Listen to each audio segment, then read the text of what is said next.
Gold, trusted gold buyers. మీరు తాకట్టు పెట్టిన బంగారాన్ని విడిపించి ఈ రోజు ఉన్న మార్కెట్ ధరకు కొనబడను.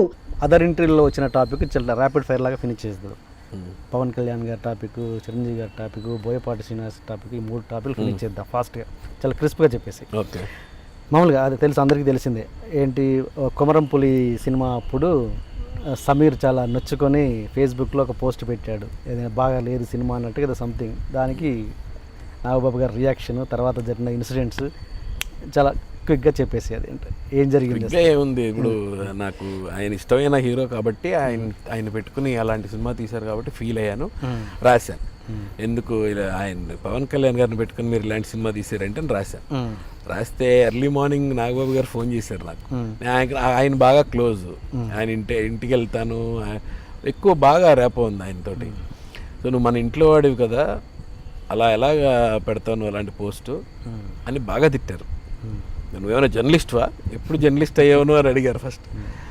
అంటే నేను లేదన్నా, మీరు అసలు చూసారా పోస్ట్ అంటే, లేదు మా అక్క చెప్పింది, నేను చూడలేదు పోస్ట్ అంటే. మీరు చూడండి అన్న, ఫస్ట్ నేను ఏం పెట్టాను, ఆయన గురించి నేను ఎందుకు నెగిటివ్గా పెడతాను అని అంటే, ఏదైనా సరే సినిమా బాగాలేదని పెట్టావు కదా, ఇంకా ఇంతమంది ఉన్నారు నీ ఫేస్బుక్ దీంట్లో, ఇంకెవరైనా వెళ్తారా, అట్లీస్ట్ 10 మంది మానేసిన లాసే కదా అని అంటే, ఇంకా సరే అని తీసేసా. అలాగే అన్నీ తీసేస్తానని చెప్పి ఆ పోస్ట్ డిలీట్ చేశా. పోస్ట్ డిలీట్ చేసిన తర్వాత మధ్యాహ్నం మళ్ళీ ఫోన్ వచ్చింది. మన కళ్యాణ్ గారి దగ్గర ఉంటారు నర్రా శ్రీనివాస్ అని ఆర్టిస్ట్, ఆయన ఫోన్ చేసి, సమీర్ నువ్వు ఎక్కడున్నావు, ఇంట్లోనే ఉన్నాను. ఇది బాస్ విషయం తెలిసింది ఆయనకి, నువ్వు 2 రోజులు ఎక్కడికైనా వెళ్ళిపో అన్నారు. 2 days కనపడకు నువ్వు ఎక్కడ అని. అదేంటిది, నేనేం చేశాను, తప్పేం చేయలేదు, నేను ఆయన గురించి ప్లస్గానే రాశాను, ఆయన్ని పెట్టుకుని సినిమా ఇలా తీసారేంటని ఫీల్ అయ్యాను. నేను ఆ డైరెక్టర్ మీద ఫీల్ అయ్యాను, మిగిలిన ఆస్పెక్ట్స్ మీద, అంతే తప్ప ఇంకే ఆయన మీద లేదు. ఆయన చాలా సీరియస్గా ఉన్నారు, ఇల్లు ఎక్కడ ఏంటి కనుక్కుంటున్నారు, నువ్వు వెళ్ళిపో అని అంటే, నేను వెళ్ళను, నేను ఇక్కడే ఉంటాను, ఆయన వచ్చినా సరే నేను సమాధానం చెప్తాను, నేను ఏం తప్పు చేయలేదు కాబట్టి నేను ఎక్కడికి వెళ్ళను అన్నా. అనగానే సరే నీ కర్మ ఉండు, ఎవరో మాట్లాడతారంట అని చెప్పాను. ఇస్తే అది కూడా డ్రామానే, అది డ్రామానే. మాట్లాడించారు అలా చెప్పమని. పవర్ స్టార్ పవన్ కళ్యాణ్ గారు లైన్లోకి వచ్చారు. ఏమ్మా సమీర్ ఏంటి, ఏం జరుగుతున్నా అంటే, అన్న ఇలా అవుతున్నాయని చెప్పాను. ఏంటి ఏదో రాసావంట అన్నారు. ఏం లేదన్నా, రాంగ్ అర్థం చేసుకున్నారు, నేను మీ గురించి రాంగ్ ఎప్పుడు రాస్తాను, తప్పుగా ఎందుకు రాస్తాను అది ఏదో చెప్తే, నాగబాబు అన్న ఏదో తిట్టారంట కదా, నేను బాగా తిట్టారన్న, పొద్దున్నే ఫోన్ చేసి, నువ్వు ఇప్పుడు ఫోన్ చేయి నాగబాబు అన్నకి ఫోన్ చేసి, mister Nagababu please take back your words అని చెప్పు అంటే, నాకేమో ఎలా రా బాబు, నేను వద్దనే అలాంటి నేను మాట్లాడలేను అలా అంటే, లేదు నేను సపోర్ట్ ఉన్నాను కదా అన్నారు. మీరందరూ కలిసారంటే ఎలా ఆడుకుంటారో నాకు బాగా తెలుసు, వద్దు నేను మాట్లాడను, సరే సరదాగా ఇంటికి రా సాయంత్రం అన్నారు. నేను రాను, వద్దు అని చెప్పి అదొక ఇన్సిడెంట్ చాలా ఫన్నీగా అయింది. కాకపోతే నాగబాబు గారు అరిచినప్పుడు అయితే భయపడ్డాను బాగా. ఓకే. అండ్ ఇదేంటి, బోయపాటి సీన్ గారి సినిమా నుంచి కంటిన్యూస్గా చేసే లెజెండ్, తర్వాత ఏదో చేసినట్టు కదా ఇంకోటి కదా, ఆయన దగ్గర నుంచి కూడా ఆ గ్యాప్ ఏదో వచ్చింది, ఎందుకు? అది నిజంగానే అన్ఫార్చునేట్ థింగ్. అది బోయపాటి గారి విషయంలో నాకు ఆయన ఎంత ఇష్టం అంటే అంత ఇష్టం. ఎందుకు ఆయన సడన్గా ఇలాగే, సుమన్ గారిది ఎలాగైతే జరిగిందో కనుక్కోకుండా నా సైడ్ నుంచి జరిగింది అంటే, నన్ను ఆయన ఇప్పుడు ఇలా మీరు ఎలా ఉన్నా అలా ఫుల్ గెడ్డం కావాలి, మంచి హెయిర్ ఎక్కువ పెంచాలి, అది మన దీంట్లో ఒక రోల్ ఉంది అని చెప్పారు. చెప్పిన తర్వాత నేను ఇంకా మాట్లాడలేదు అసలు. ఎందుకంటే బోయపాటి గారి దగ్గర లెజెండ్ లాంటి క్యారెక్టర్ చేసిన తర్వాత ఆయన ఎంత మంచి రోల్ ఇస్తారు నాకు అనేది నాకు తెలుసు. సో దీని మీద నేను అనుకున్నాను, ఓకే ఇది ఎలాగైనా చేయాలి ఈ ఫిల్మ్ అని చెప్తే, అప్పుడు ఒక మేనేజర్ ఉండేవాడు నాకు ఎందుకు పేరు వద్దు కానీ, మేనేజర్ గారు మాట్లాడమన్నారు. మాట్లాడిన తర్వాత ఏదో చాలా ఎక్కువ రెమ్యునరేషన్ అడిగారు అని ఏదో తెలుసు. ఓకే. అసలు రెమ్యునరేషన్ విషయం నేను మాట్లాడలేదు, మేనేజరే మాట్లాడారు రెమ్యునరేషన్ విషయం. మరి ఆ తర్వాత వాళ్ళని కన్సల్ట్ చేయలేదు. బెల్లంకొండ శ్రీనివాస్ గారి సినిమా, మన బెల్లంకొండ సురేష్ గారి సినిమా, శ్రీనివాస్ హీరో, జై జానకి. అయితే ఇంకా తర్వాత ఇంక ఫోన్ వస్తుంది, అప్పుడు వస్తుంది, ఇప్పుడు వస్తుంది, బ్యాంకాక్ షూటింగ్ అన్నారు, అయిపోతుంది, టైం అయిపోయింది, రావట్లేదు, ఫోన్ రావట్లేదు. నేను కో డైరెక్టర్ గారిని వాళ్ళని ఫోన్లు చేసి కనుక్కుంటున్నాను, రావట్లేదు, డైరెక్టర్ గారు ఏమో దొరకట్లేదు. సర్లే అని అలా ఆగినట్టు అక్కడేమో షూటింగ్ జరిగిపోతుంది. షూటింగ్ అయిపోయింది, వేరే వాళ్ళని పెట్టేశారు, చేశారు. ఇదేంటి ఇది, ఎందుకు ఇలా జరిగింది, నాకు కనీసం ఇన్ఫర్మేషన్ అయినా వస్తుంది కదా అంటే మధ్య వ్యక్తులే ఇంకా మాట్లాడేసి సెట్ అవ్వదులే, ఓకే రెమ్యునరేషన్ ఎక్కువ అడిగాడు, ఇది రెమ్యునరేషన్ రూపాయి ఇవ్వకపోయినా చేసేవాడిని. బోయపాటి గారు చెప్పారు కాబట్టి ఓకే రూపాయి, ఎందుకంటే ఆయన నాకు మీద నమ్మకంతో ఆయన చెప్పారు కాబట్టి నా బాధ్యత అది. ఆ తర్వాత ఇంకా అంతకన్నా బాధాకరమైన విషయం ఏంటంటే బోయపాటి గారు ఫీల్ అయ్యారని తెలిసింది. ఏంటిది మనవాడు అనుకుంటే ఇలా చేశాడు అని ఫీల్ అయ్యారని తెలిసింది. నేను చాలాసార్లు తర్వాత ట్రై చేశాను ఆయనకి, ఇది తప్పు సార్, నాది కాదు సార్, నేను మాట్లాడింది కాదు సార్, నేను చెప్పింది కాదు సార్, నేను కాకపోతే నువ్వు కాకపోతే మేనేజర్ అంట అనుకోవడానికి కూడా లేదు. ఎందుకంటే మేనేజర్కి కూడా చెప్పాను రెమ్యునరేషన్ విషయం మాట్లాడద్దు, ఏమి అది ఆ విషయం ఎత్తొద్దు, తర్వాత చూద్దాం ఆ విషయం. మరి ఎక్కడ ఏమి జరిగిందో ఎలా అయిందో కానీ ఇప్పుడు బోయపాటి గారు అసలు టోటల్గా నా మీద కోపంగా ఉన్నారు, బాధపడ్డారు, అలిగి ఉన్నారు. అదే ఆ విషయం అయితే కనుక ఎప్పుడో ఎక్కడో కలిసి ఫోన్ చేయడమో లేదా కలవడమో ట్రై చేసే చాలాసార్లు ఏదో వేరే అనుకొని ఉంటారు, అదే వేరే మిస్అండర్స్టాండింగ్ ఏదో జరిగింది. ఇదే అయితే కనుక నాకు అంటే ఆయన దగ్గర క్లోజ్లీ అసోసియేటెడ్ వాళ్ళు ఎవరైతే ఉంటారో వాళ్ళ దగ్గర నుంచి నాకు వచ్చిన న్యూస్ అది. ఓకే ఓకే ఎందుకంటే ఇదే భయ్యా ఇది జరిగింది, అందుకనే డైరెక్టర్ గారు ఫీల్ అయ్యారు నీ విషయంలో అంటే, నేను ఈ భయ్యా మీరు నన్ను కలవనివ్వట్లేదు ఆయన, మీరు చెప్పండి డైరెక్టర్ గారికి, అది కాదు, నేను ఆ పద్ధతి కాదు, నా తత్వం కాదు అది అని చెప్పి. నాకు ఈరోజు వెళ్ళమంటే నా కాళ్ళ మీద పడమంటే పడతాను, నాకేం ప్రాబ్లం లేదు. నేను ఎందుకంటే అంత మంచి సినిమా, లెజెండ్ లాంటి సినిమా ఆయన నాకు నా మీద నమ్మకం. వాట్సాప్ కూడా ఎన్ని మెసేజ్లు చేశాను, అవునా, చాలా మెసేజ్లు చేశాను, చాలా చేశాను. లేదు భయ్యా కలుద్దాం భయ్యా అంటారు. అదే అదొకటే నాకు ఇప్పుడు ఈ నెలలో జరిగిన ఒక చిన్న నేను కూడా ఫీల్ అయ్యాను బాగా, ఎందుకు ఇలాగా.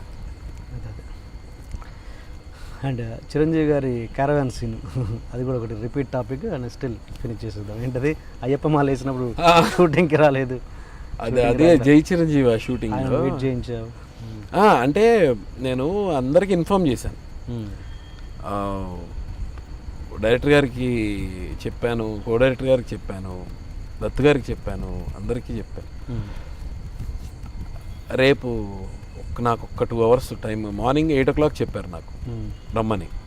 డిపిఎస్లో shooting, DPS Delhi public 8 o'clock రమ్మంటే నాకు 2 hours టైం కావాలి, రేపు మాల వేసుకుంటున్నానంటే. జనరల్గా మాల వేసుకుంటే ఎవరైనా నువ్వు అనరు కదా. సరే పొద్దున్న ఏదో షార్ట్ ప్లాన్ చేసుకోవచ్చులే, ఈ లోపల వచ్చేస్తాడులే అని చెప్పి ఇంకా అనుకున్నారు. ఓకే 10 o'clock కల్లా ఉండు చాలా అన్నారు. సరే ఇంకా నేను ఇక్కడ సత్యసాయి నిగమంలోనే వేసుకుంటా ఎప్పుడు మాల వేసుకున్నాను. 5 times మాల వేసుకున్నాను నేను. అది ఆ టైంలో ఏంటంటే ఈ షర్ట్ అన్నీ తీసేయాలి కదా, తీసేసి పక్కన పెట్టి మొబైల్ అన్నీ అక్కడే ఉన్నాయి. అంతా అయిపోయి మాల వేసుకుని అంతా అయిపోయి తీసి ఫోన్ చూస్తే కంటిన్యూ మిస్డ్ కాల్స్ ఉన్నాయి. ఏంట్రా బాబు ఇన్ని ఉన్నాయి, మేనేజర్ దగ్గర నుంచి చిరంజీవి గారి మేనేజర్ మోహన్ గారి దగ్గర నుంచి మెసేజ్లు, ఇన్ని ఫోన్లు, గుండె ఆగిపోయింది నాకు. ఏదో అయిందిరా బాబు ఇవాళ అయిపోయామో అనుకున్నాను. ఇక్కడిని వెంటనే ఫోన్ చేశాను. ఫోన్ చేస్తే సమీర్ గారు మీరు ఎక్కడున్నారండి, వెయిటింగ్ అండి, హీరో గారు వచ్చేసారు, క్యారవాన్లో ఉన్నారు, ఏంటి లేట్ అడుగుతున్నారండి, 1.5 నుంచి కొడుతున్నామండి ఫోన్ మీకు. నిన్న చెప్పాను కదా మీకు నేను మాల వేసుకుంటున్నాను, ఇదేంటి అదేదో కొత్తగా అడుగుతారేంటి నన్ను, నేను ఏదో చెప్పనట్టు. లేదండి మీరు వచ్చేసేయండి, ఏదేదో మారింది అదంతా సీన్, మీదే ఫస్ట్ పెట్టారు. నేనేం చేయాలి ఇలాగా నా సడన్గా పెట్టేస్తే. నేను వెళ్తే తప్ప నా కూతురే కదా దెబ్బ తగులుతుంది, చనిపోతుంది. సో మీరు కంపల్సరీగా ఉండాలి. చిరంజీవి గారికి ఏం చెప్తున్నారో తెలియదు, అక్కడ ఏం చెప్పి ఆయన్ని ఆపారో తెలీదు. వేరే వర్క్ ప్లాన్ చేయలేదు, పోనీ ఇదే ప్లాన్ చేసి కూర్చున్నారు. ఇంకా నేను ఇక్కడి నుంచి అక్కడికి మ్యాక్సిమం 7-8 నిమిషాల్లో వెళ్ళిపోయాను అనుకుంటా. ఆ టైంలో 10 o'clock టైం ఎలా వెళ్ళానో తెలియదు. వెళ్ళిపోయి అక్కడ వెళ్ళంగానే దత్తుగారు వాళ్ళందరూ ఎదురుగా నించున్నారు. వెళ్ళండి ఫాస్ట్గా వెళ్ళండి, కటకట డ్రెస్ వేసుకున్నాను, మార్చుకుని వెళ్ళిపోయాను. వెళ్ళిన తర్వాత మిగిలిన ఆర్టిస్టులు అందరూ జస్ట్ నెక్స్ట్ ఉరిశిక్ష చేసేవాడు ఇలా వెళ్తుంటే ఎలా చూస్తారు పాపం అని, వాడి అమ్మాయి చచ్చిపోతున్నాడు అని చూస్తారు కదా, అలా చూస్తున్నారు అందరు నా పక్క జాలిగా. వీడు అయిపోయాడు, వీడి పాపం వీడి పరిస్థితి ఏంటని. ఇది ఏంటి ఎందుకు వెళ్ళి ఇలా చూస్తున్నారో అర్థం కాలేదు. తర్వాత చిరంజీవి గారు వచ్చారు, వచ్చి అందరికీ విష్ చేశారు, హాయ్ అన్నారు. అలాగే నాకు కొడుతుంది టక అని వచ్చారు. ఏమో బాగున్నావా అన్నారు. బాగున్నాను అన్నాను. వెళ్ళిపోయారు. అలా అంతే, ఇంకేం జరగలేదు. ఇదేంటిది అనుకున్నారు అందరూ, ఏం పెద్ద మ్యాటర్ ఉంటుంది అనుకుంటే ఇక్కడ ఏం లేదు. ఆ రోజు నార్మల్గా షూటింగ్ అయిపోయింది. ఆ తర్వాత నెక్స్ట్ డే ఏమో టెల్లాపూర్లో ఆంజనేయ స్వామికి ఈ పోసే ఆ సీను అందరం ఇలా కూర్చుని ఉన్నాం. ఉత్తేజ్ ఉన్నాడు ఆ రోజు. అందరం ఇలా కూర్చుని ఉండి, సార్ మీకు 15 minutes టైం ఉందండి అని హీరో గారికి చెప్పారు, డైరెక్టర్ గారు. చెప్పారు ఓకే అన్నారు. అని సమీర్కి ఎంతసేపు ఉందని అడిగారు. నా గురించి ఆయన ఎందుకు అడుగుతారు అనుకున్నా. టక్కునే ఆయన మీతోటే ఉందండి, 15 minutes టైం ఉందండి. సమీర్ ఒకసారి నాతో రామ్మా. అక్కడి నుంచి క్యారవాన్ దగ్గర నడిచే లోపల నా లోపల కోటి వీణలు, ఇంక మృదంగాలు, ఇంకో అలలు, ఇది చెట్లు ఇలా ఊగడాలు, ఈ పక్షులు ఆగిపోవడాలు, ఇవన్నీ షాట్లు. సరే వెళ్తే క్యారవాన్ దగ్గరికి వెళ్ళి కుర్రాడు ఉంటే అక్కడ దత్తు గారు వచ్చిన లోపల పంపించొద్దు 10 నిమిషాలు అన్నారు. అయిపోయింది, ఫినిష్ అనుకున్నాను. వెళ్ళాం లోపలికి. ఓన్లీ ఆయన నేనే కూర్చున్నాను. నాకు అసలే ఆయన అంటే నాకు పిచ్చి. నేను ఆయన దగ్గర ఎదురుగా కూర్చుని అక్కడ ఉంటే నాకు ఏం మాట్లాడాలో అర్థం కావట్లేదు. ఏమ్మా ఏం జరుగుతున్నాయి, ఏం చేస్తున్నావు, ఇంకా ఏవో చెప్పాను. చెప్పి ఏం లేదు, నాకు నేను వర్క్ చేసే అట్మాస్ఫియర్లో నాకు ఏదన్నా చిన్న కన్ఫ్యూజన్ ఉన్న ఒక వ్యక్తి, అది ఏదన్నా సరే నా క్లారిటీ లేకపోతే నేను వర్క్ చేయలేను. చిన్న నీ విషయంలో కన్ఫ్యూజన్ ఉండి నేను పిలిచాను అన్నారు. అయ్యో ఏం చెప్పండి అన్నాను. నువ్వు నీ పేరు సమీర్ అంటావు, నువ్వు తెలుగు స్పష్టంగా మాట్లాడతావు, మాల వేసుకుంటావు, అయ్యప్ప మాల ఏదో వేసుకున్నావు కదా నిన్న. అవునన్నా. ఏం అర్థం కావట్లేదు, ఎక్కడ దేనికి సింక్ లేదు, పొంతం లేదు. ఏంటి మ్యాటర్ అంటే, అమ్మయ్యా ఊపిరి పీల్చుకొని నిన్న లేట్ అయినందుకు కాదనమాట, అయితే ఓకే అని చెప్పి అప్పుడు చెప్పాను. మా మదర్ బ్రాహ్మణ్ అన్న. అయ్యో బాబోయ్ ఏంటి నార్త్ పోల్ సౌత్ పోల్, బాబా లక్కీ ఫెలో నువ్వు, మంచి బ్రాండ్ నువ్వు, బ్రీడ్ అన్నారు. ఆయన తర్వాత ఈ విషయం అసలు నా లైఫ్లో మర్చిపోలేని ఇన్సిడెంట్. అన్నయ్యతోటి ఇవి జరగడం వల్ల అన్నయ్యతో కూర్చున్నంతసేపు మాట్లాడి చాలా సరదాగా ఇదైపోయాయి. అప్పుడు ఎలా కలిశారు, మమ్మీ డాడీ ఎలా కలిశారు, ఇది అది అన్నీ. అలా తర్వాత నా కొడుకు పుట్టిన తర్వాత కూడా రామ్ చరణ్ ఏదో చెప్పాడంట, చాలా బాగుంటాడు డాడీ వాళ్ళ అబ్బాయి ఇదేదంటే, ఒక మ్యారేజ్లో ఫోటోగ్రాఫర్ని పిలిపించి నాకు వీడితో ఫోటో కావాలని వాడిని ఎత్తుకొని వాడితో ఫోటో తీయించుకొని ఇలాగా జరిగింది అక్కడ. Okay. And for more videos, Please subscribe to iDream. Please subscribe to iDream. Please subscribe iDream. And please subscribe to iDream. For more videos, subscribe to iDream. please like, share and subscribe to the channel. Congratulations, iDream. Subscribe to iDream. Subscribe to iDream. So subscribe to iDream Media. iDream ki iDream team andarki huge congratulations. Please subscribe iDream Media. Please subscribe to iDream. Subscribe iDream. Please subscribe to iDream. iDream అంటే నా కళల ఛానల్ను subscribe చేసుకున్న నోరు తిరుగుతలేదు, మీరైతే గంట గుర్తు కొట్టండి. For more such videos, please subscribe to iDream.